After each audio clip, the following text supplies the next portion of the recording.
Bismillahirrahmanirrahim. Alhamdulillahirrabbilalamin. Para murid dan santri, dilanjutkan lagi setelah menerangkan khitan dan tumpeng. Pada video ini guru memberi judul pernik-pernik khitan ya. Apa guru pernik-pernik khitan ini ya? Semua kan ada asbabun nuzulnya. Ayo para murid dan para pemirsa diajak berpikir ya. Semoga lebih cerdas. Video tadi menerangkan khitan dan tumpeng. Khitan adalah sunat ya. Sudah paham semua khitan itu apa, sunat apa. Pernahkah para murid dan santri bertanya tentang khitan dan sunat, sejarahnya bagaimana? Dari video-video yang lain guru sudah sering mengulas, bahkan sering memberi pertanyaan yang di luar rata-rata manusia, atau manusia sering tidak sampai berpikir hal-hal yang sangat sederhana. Satu contoh, pada video kali ini, sunat atau khitan adalah perintah bagi orang yang beragama Islam. Sedangkan ilustrasi atau gambaran manusia agama Islam adalah agama yang dibawa Nabi Muhammad. Ilustrasinya kan begitu. Pernahkah para murid dan santri bertanya, berpikir, umat disuruh sunat? Pertanyaannya, Nabi Muhammad yang nyunat itu loh siapa? Pernah bertanya begitu enggak? Ayo diajak berpikir Mbak Guru.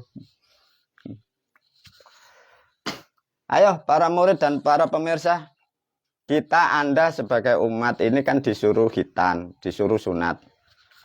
Pernahkah para murid dan santri berpikir, Nabi Muhammad itu yang mengkhitan, yang nyunat kanjeng Nabi itu siapa? Pernah berpikir enggak? Golang alasan disunat gendruwo. Ayo coba, siapa yang nyunat atau yang mengkhitan kanjeng Nabi? Terus kalau kanjeng Nabi memang khitan dan sunat, terus calaknya atau dokternya pakai doa apa? Nah, terus kucurnya ditanam atau tidak, atau dibuang. Nah, itu harus cerdas gitu loh maksudnya para murid dan santri. Nah, satu contoh ya coba. Di era sekarang 600 tahun ya, manusia itu kan terobsesi ya. Ini makanya kembali lagi tentang sejarah. Ada bahasa ulama. Ulama disebut ulama warasatul anbiya. Seakan-akan orang-orang seperti itu kan yang meneruskan para nabi. Terus ada lagi dzurriyyah, disebut Habib, seakan-akan keturunan dari Rasul. Jadi coba diuji oleh guru sedikit aja dari video ini. Kalau memang ya kembali lagi, ulama itu kan bahasa kamuflase untuk mengelabui murid santrinya agar mudah didogma kan begitu. Kalau memang ulama ini warasatul anbiya, kalau habaib ini keturunan Nabi, pasti tahu. Yang mengkhitan Nabi Muhammad siapa itu pasti tahu. Kenapa? Kalau bukan dari keluarga itu enggak tahu yang mengkhitan siapa ya. Masa gitu? Semua coba ya. Satu contoh, kalau Anda, keluarga Anda ya, putra Anda dikhitan. Kalau bukan keluarga kan enggak tahu. Yang mengkhitan ini dokter siapa, calak siapa kan enggak tahu. Nah, kalau memang ada ulama itu pewarisnya Nabi, kalau ada keturunan dari Rasul, tanya, kanjeng Nabi itu yang mengkhitan itu siapa? Itu harus tahu. Terus kedua, kalau memang keluarga dari Nabi pasti tahu. Waktu kanjeng Nabi itu khitan, acaranya itu, uang yang dibuat acara itu uang koperasi atau uang kas RT. Nah, itu harus tahu loh ya. Itu kalau tidak keluarga enggak tahu loh para murid dan santri. Maka sederhana, para pemirsa kalau nguji kapasitas ulama atau orang-orang yang ngaku ulama, orang-orang yang ngaku keturunan Nabi, tanya, kanjeng Nabi yang mengkhitan siapa? Terus kucurnya ditanam di sebelah mana? Terus uang yang dibuat acara itu loh, uang koperasi atau uang kas RT itu harus tahu. Ini kalau enggak keluarga enggak tahu loh ya. Masa begitu, guru? Ya memang harus begitu. Nah, dari cerita ini tentang ilmu hitan kan sudah diajarkan dari video guru yang lain. Satu contoh tentang hitan. Hitan ini kan tentang cerita, tentang ilustrasi menerangkan sosok Nabi Ibrahim, ya. Satu contoh diulas oleh guru melalui video ini. Para murid dan santri, kira-kira hitan ini pertama kali siapa yang membuat acara? Cara berpikirnya begitu ya. Pernah berpikir para murid dan santri, siapakah manusia yang pertama kali khitan di dunia, lantas dengan cara bagaimana, dengan alat bagaimana, caranya di mana? Nah, bisa membayangkan enggak para murid dan santri? Manusia pertama, itu cara khitannya gimana? Terus alatnya pakai apa? Iya ya guru, bagaimana? Maka sesuai dengan judul video ini adalah pernik-pernik khitan. Satu tadi sudah dioles oleh guru. Kalau bukan keluarga Nabi pasti tidak tahu Nabi ini yang menghitan siapa. Terus uang yang dibuat acara Nabi ini uang koperasi atau uang kas RT harus tahu. Satu contoh apa yang diilustrasikan video ini oleh guru. Satu contoh. Ada sosok yang disebutlah Ibrahim alaihissalam, mbahmu Nabi Ibrahim.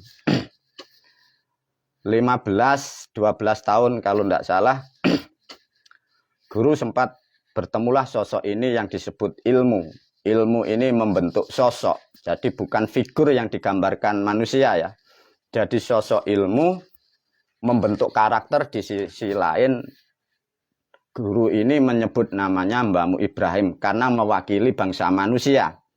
Sebenarnya ya bukan Mbah Ibrahim ya. Nah dari alam gaib itu guru berbagi dan guru pun diberi banyak cerita oleh mbahmu Ibrahim. Hei anak cucu Mustafa, nopo mbah? Apa mbah? Repot ya. Apa mbah? Ini cerita guru dengan mbahmu Ibrahim ya. Repot kalau mungsuh pangeran, jadi kata gitu. Repot bagaimana mbah? Pangeran Bapak Tuhan itu sukanya merintah. Kalau begitu merintah, wahyu sudah diterima bagi umatnya. Dia itu menghilang, dicari tidak tahu di mana ya. Maka para murid, para santri, Anda kan tidak paham ya. Tatkala manusia ini diberi wahyu, satu contoh diberi wahyu. Hei Ibrahim, kamu harus begini. Nah setelah wahyu ini diterima, Tuhan itu lu hilang, dicari tidak ada, tidak tahu kemana dia itu yang repot. Nah satu contoh seperti apa yang dialami oleh beliau Mbah Ibrahim waktu berbagi dengan saya sebagai cucu atau sebagai generasinya. Waktu dulu Mustafa, saya diberi wahyu, diberi perintah oleh Bapak Tuhan. Hei Ibrahim, sunatlah.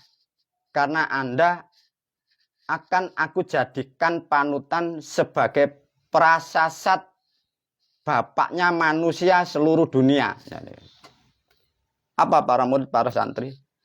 Jadi Ibrahim ini disimbolkan akan menjadi panutan bangsa manusia seluruh dunia. Maka disebutlah prasasat. Prasasat itu prasasti atau simbol. Simbol seorang laki-laki, terutama seorang Muslim atau orang Islam. Sehingga beliau disuruhlah membuat simbol, melakukan ritual atau acara yang disebut khitan atau sunat itu. Tatkala wahyu sudah diterima oleh beliau Mbahmu Ibrahim, udah Bapak Tuhan, sudah saya terima wahyunya. Lantas setelah itu kan Tuhan itu pergi, tidak tahu kemana, dicari tidak ada. Setelah Tuhan ini pergi, Mbahmu Ibrahim kan bingung. Lantas bagaimana setelah dapat perintah disuruh khitan? Nabi Ibrahim ini langsung mengiyakan. Belum bisa komunikasi, belum bisa berbagi, belum bisa bertanya, belum bisa sharing sama pangeran. Lantas apa yang dialami oleh Bapak atau Nabi Ibrahim, para murid dan santri? Setelah menerima wahyu itu, Nabi Ibrahim itu berhari-hari, berbulan-bulan, bahkan bertahun-tahun mendapat kegelisahan sampai kurang lebih 300 sampai 350 tahun. Jadi Nabi Ibrahim ini mulai muda, ini belum nikah loh ya. Nabi Ibrahim belum nikah. Jadi belum punya pasangan. Jadi makanya Nabi Ibrahim itu nikahnya tua. Karena apa? Karena dapat perintah ini lama menyelesaikan sebelum nikah ini disuruh khitan dulu. Apa yang terjadi para murid dan santri? Nabi Ibrahim setelah mendapat perintah disuruh sunat, disuruh khitan, Nabi Ibrahim ini kebingungan. Karena bapaknya Nabi Ibrahim ini tidak sunat, tidak khitan. Kakaknya Nabi Ibrahim ini ya juga tidak khitan. Teman-temannya tidak ada yang khitan. Dan guru-gurunya pun juga tidak khitan, tidak sunat. Lantas Nabi Ibrahim dapat wahyu disuruh khitan. Yang jadi pertanyaan oleh Nabi Ibrahim, saya khitan ini caranya bagaimana? Lantas mencontoh seperti siapa? Nah dengan cerita itu seperti itu Nabi Ibrahim ini berbagi sama saya, berbagi sama guru. Kurang lebih dalam satuan waktu di dunia 300 sampai 350 tahun, Nabi Ibrahim ini bingung, susah, nangis terus. Dan menerus sampai kurang lebih 350 tahun itu beliau nangis. Mengapa menangis?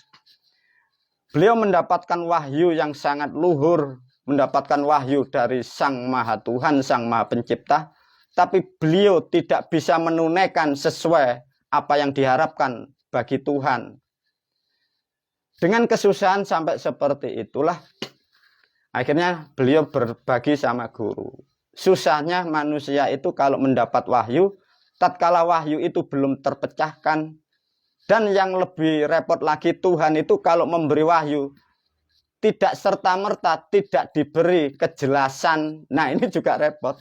Sama seperti mbahmu, seperti gurumu ini. Sering dikasih wahyu, dapat wahyu, tapi tidak ada kejelasannya, tidak ada penjelasannya, tidak ada blueprintnya, tidak ada gambarnya. Nah ini yang repot. Ya untung alhamdulillah guru diberi kecerdasan sehingga mampu memecahkan sesuatu hal yang misteri itu. Lantas dari cerita itu apa para murid, para santri? 350 tahun Mbah Ibrahim itu nangis sampai tidak karu-karuan. Lantas dengan berjalannya waktu 350 tahun delalah, ngerti delalah para murid dan santri. Delalah Nabi Ibrahim ini di atas gunung ya, karena gunung itu kan banyak bebatuan. Delalah, ngerti delalah? Delalah itu serta merta Tuhan itu lewat. Mbak kok Tuhan itu kok lewat? Nah bagaimana mau menerangkan? Ya sudah, yang penting kamu paham ya. Delalah Tuhan itu liwat, Bapak Tuhan itu liwat. Lah tahu Nabi Ibrahim itu nangis. Lah Tuhan sendiri kan bingung. Wahai hambaku, wahai utusaku, wahai engkau yang akan aku jadikan prasasat sebagai manusia, mengapa Anda menangis seperti itu? Akhirnya ceritalah si Nabi Ibrahim ini kepada Tuhan itu. Ya Tuhan, ya Allah, kurang lebih ini sudah 350 tahun saya ini menangis, mau menunaikan perintah panjenengan. Tidak bisa, saya harus melakukan bagaimana. Sedangkan saya Anda perintah untuk khitan, untuk sunat. Sedangkan contohnya ini loh tidak ada. Maka sampai ini hari saya seperti ini susah. Akhirnya apa para murid, para santri? Tuhan pun menyampaikan. Ini ceritanya Nabi Ibrahim ya, mbakmu, bukan saya yang bercerita. Mbakmu Ibrahim cerita. Delalah begini. Kata Tuhan, Bapak Tuhan.